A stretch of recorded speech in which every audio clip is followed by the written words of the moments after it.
দর্শক, আপনারা কি কখনো ভেবেছেন যে মধ্যপ্রাচ্যের একটা মাত্র প্রণালী কিভাবে পুরো ইউরোপ এবং আমেরিকার অর্থনীতিকে পঙ্গু করে দিতে পারে?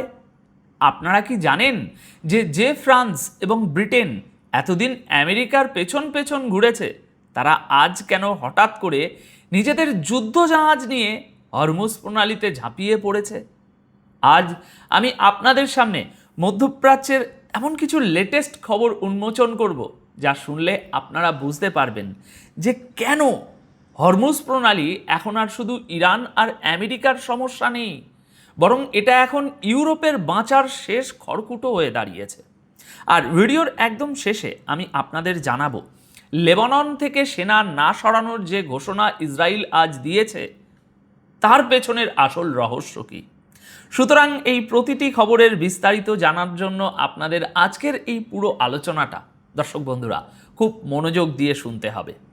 দেখুন, আপনারা তো প্রায় প্রত্যেকেই জানেন যে গত কিছুদিন ধরে ইরান এবং আমেরিকার মধ্যে একটা যুদ্ধবিরতি চলছে। কিন্তু এই যুদ্ধবিরতির আসল উদ্দেশ্য কী ছিল? উদ্দেশ্য ছিল হরমুজ প্রণালী দিয়ে তেলের অবাধ যাতায়াত নিশ্চিত করা।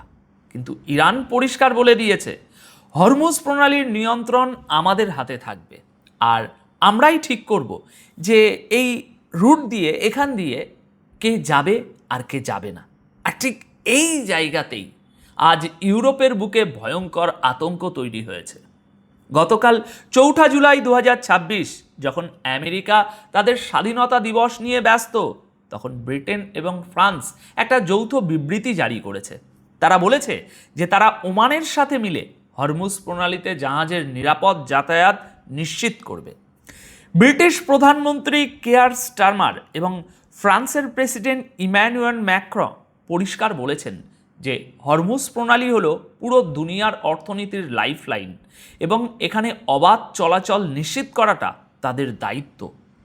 দর্শক, আপনারা কি এই কথার পিছনের আসল অসহায়ত্বটা ধরতে পারছেন?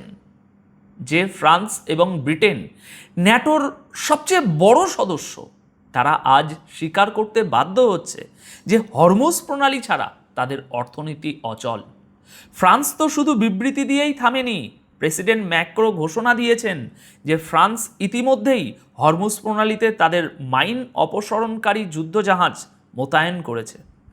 লজিক্যালি চিন্তা করুন, ফ্রান্স বলছে তারা তাদের বিমানবাহী রণতরী চার্লস ডিগল ফিরিয়ে নেবে যাতে যুদ্ধের উত্তেজনা না বাড়ে, কিন্তু মাইন অপসরণকারী জাহাজ রেখে দেবে। এর মানে কি? এর মানে হলো ইউরোপ খুব ভালো করেই জানে যে ইরান যদি হরমুজ প্রণালীতে মাইন বিছিয়ে রাখে তাহলে ইউরোপের তেলের সাপ্লাই চেন চিরতরে বন্ধ হয়ে যাবে। ইউরোপ এখন বুঝতে পেরেছে যে আমেরিকা তাদের রক্ষা করতে পারবে না, তাই তারা ওমানের কাঁধে বন্দুক রেখে নিজেদের অর্থনীতি বাঁচানোর জন্য মরিয়া হয়ে হরমুজ প্রণালীতে নেমে গিয়েছে। কিন্তু ইরান কি এতই বোকা? ইরান কি ইউরোপের এই চাল বুঝতে পারছে না? গতকাল 4 জুলাই ইরানের ডেপুটি ফরেন মিনিস্টার বা উপপররাষ্ট্রমন্ত্রী কাজিম গারিয়াবাদি ফ্রান্স এবং ব্রিটেনের এই যৌথ পরিকল্পনার কড়া প্রতিবাদ জানিয়েছেন।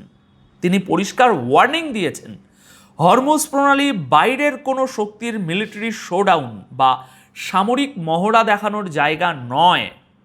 এই পথের নিরাপত্তার দায়িত্ব শুধুমাত্র এই উপকূলীয় দেশগুলোর। গারিয়াবাদি ইউরোপকে উদ্দেশ্য করে বলেছেন, যদি কেউ হরমুজ প্রণালীতে কোনো সামরিক পদক্ষেপ নেয় তবে তার চরম পরিণতির জন্য সে নিজেই দায়ী থাকবে। দর্শক, আপনারা কি বুঝতে পারছেন বর্তমান এই উত্তেজনাকর পরিস্থিতিতে এটা ঠিক কত বড় একটা ওয়ার্নিং? ইরান আজ শুধু আমেরিকাকে নয়, ন্যাটো এবং ইউরোপকেও সরাসরি চ্যালেঞ্জ করছে। ইরান বুঝিয়ে দিচ্ছে যে তোমরা যদি ভাবো ওমানকে সাথে নিয়ে তোমরা আমাদের জলসীমায় দাদাগিরি করবে, তাহলে তোমরা এমন একটা ভুল করবে যার মাসুল পুরো ইউরোপকে শীতে জমে গিয়ে এবং তেলের অভাবে ধুকে ধুকে দিতে হবে। আর অন্যদিকে যখন ইউরোপ এবং আমেরিকা হরমুজ প্রণালী নিয়ে হিমশিম খাচ্ছে, তখন ইসরায়েল কি করছে? গতকাল 4 জুলাই 2026 খবর অনুযায়ী ইসরায়েলের কট্টরপন্থী জাতীয় নিরাপত্তা মন্ত্রী ইতেমার বেন গভির আমেরিকার নিউ ইয়র্ক শহরে জাতিসংঘের একটা কনফারেন্সে যাওয়ার কথা ছিল, কিন্তু তিনি তার সফর বাতিল করেছেন। কেন করেছেন? কারণ নিউ ইয়র্কের স্থানীয় মানুষ এবং মানবাধিকার কর্মীরা তার বিরুদ্ধে বিশাল বিক্ষোভের প্রস্তুতি নিচ্ছিল এবং তাকে গ্রেপ্তার করার দাবি তুলেছিল। দর্শক, একটু ভেবে দেখুন, যে আমেরিকা ইসরায়েলকে দু হাতে অস্ত্র দেয়, সেই আমেরিকার মাটিতেই আজ ইসরায়েলের একজন মন্ত্রী পা রাখতে ভয় পাচ্ছেন।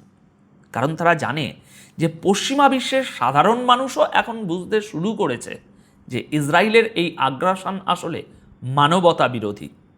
জোহরান মমদানির মতো নেতারা যখন প্রকাশ্যে বেন গভিরকে গ্রেপ্তার করার হুমকি দিচ্ছেন, তখন এটা প্রমাণ করে যে ইসরায়েলের গ্লোবাল পিআর বা আন্তর্জাতিক ভাবমূর্তি আজ আক্ষরিক অর্থেই ডাস্টবিনে চলে গেছে।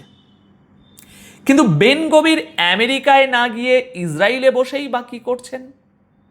ইসরায়েল লেবাননের সাথে যে শান্তি চুক্তি করেছিল সেটা নিয়ে আজ ইসরায়েল একটা ভয়ঙ্কর পাল্টি মেরেছে। গতকাল 4 জুলাই আমেরিকায় ইসরায়েলের রাষ্ট্রদূত পরিষ্কার বলে দিয়েছেন যে লেবাননের সাথে হওয়া চুক্তিটা ইসরায়েলি সেনা প্রত্যাহারের কোনো গ্যারেন্টি দেয় না। ইসরায়েল বলছে তারা লেবানন থেকে সেনা সরাবে না যতক্ষণ না হিজবুল্লাহ পুরোপুরি নিরস্ত্র হচ্ছে এবং লেবাননের সেনাবাহিনী দক্ষিণ অঞ্চলের নিয়ন্ত্রণ নিচ্ছে। দর্শক, আপনারা কি এই জিওপলিটিক্যাল হিসাব নিকাশটা একটু ধরতে পারলেন, বুঝতে পারছেন? ইসরায়েল আসলে লেবাননে একটা স্থায়ী বাফার জোন তৈরি করতে চাইছে। তারা চুক্তি সই করেছে শুধু বিশ্বের চোখে ভালো সাজার জন্য, কিন্তু বাস্তবে তারা দক্ষিণ লেবানন দখল করে রাখতে চায়। আর এই পুরো গেমের সবচেয়ে বড় এবং সবচেয়ে দুঃখজনক শিকার হচ্ছে গাজা। গতকাল 4 জুলাইয়ের রিপোর্ট অনুযায়ী গাজার সাধারণ মানুষ আজ প্রকাশ্যে বলছে যে এই আমেরিকা এবং ইরানের মধ্যে যুদ্ধ যেই শুরু হলো, তখন বিশ্ব আমাদের ভুলে গেল, আমরা এখন সম্পূর্ণ একা। অথচ দর্শক, এই যুদ্ধটা শুরুই হয়েছিল গাজার থেকে, আর আজ সেই গাজার কথা প্রায় সবাই ভুলতে বসেছে।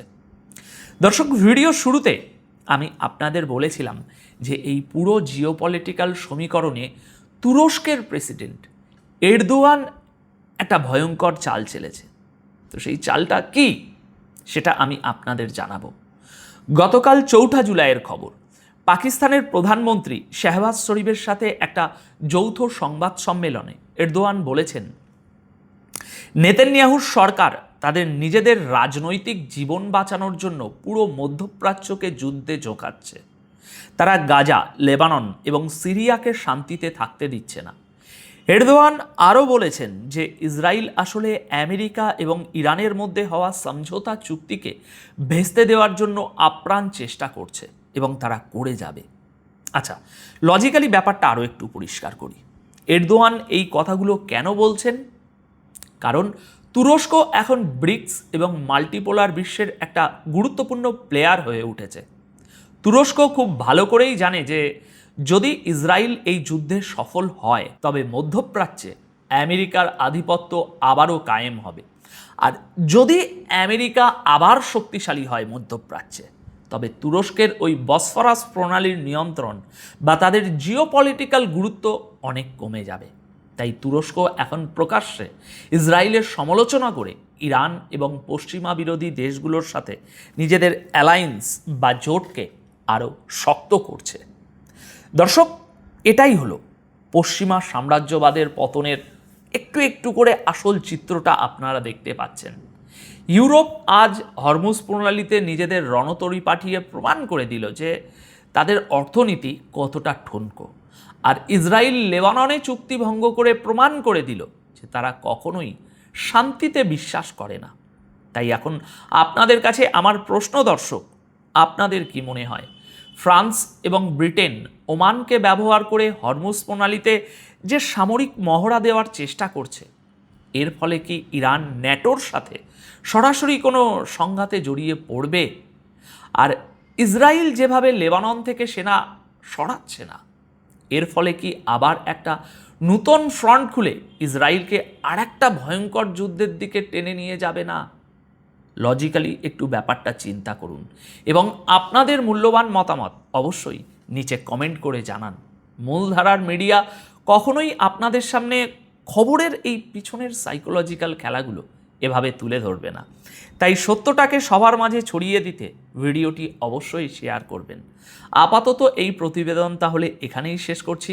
দেখা হবে পরবর্তী পর্বে। সবাই খুব ভালো থাকবেন, সুস্থ থাকবেন। ধন্যবাদ আপনাদের সকলকে।